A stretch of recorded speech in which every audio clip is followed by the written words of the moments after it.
Maayong gabi kini yung tanay na. Sa ato mga suking tigpaminaw, nining-aning programa nga, kini ang atong kagurain.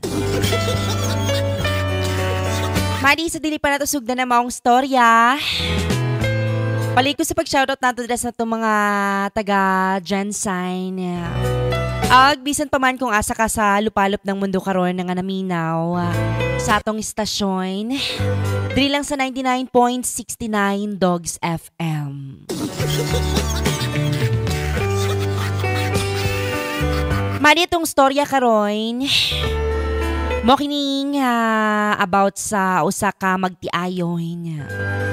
Kini magud sila mga madi kay dugay na sila magtiayon. Apay abot gyud ang time nga kanabitaw sa isa ka relasyon na normal lamang gyud ang pagsubok no.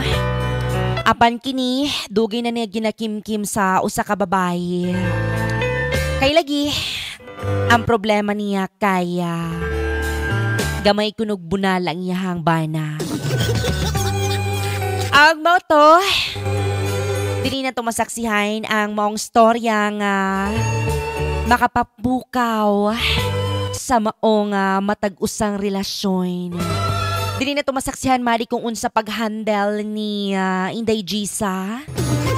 Ang maong bunal ay ang maong relasyon nila ni Dodong Joselito. Gilatos ng mga viewers nato karon ng mga tele-viewers o mga listeners. Hinaot ko nga padayon niya po ng pagsuporta sa tuwa karon. Kini ang iyang sulirain.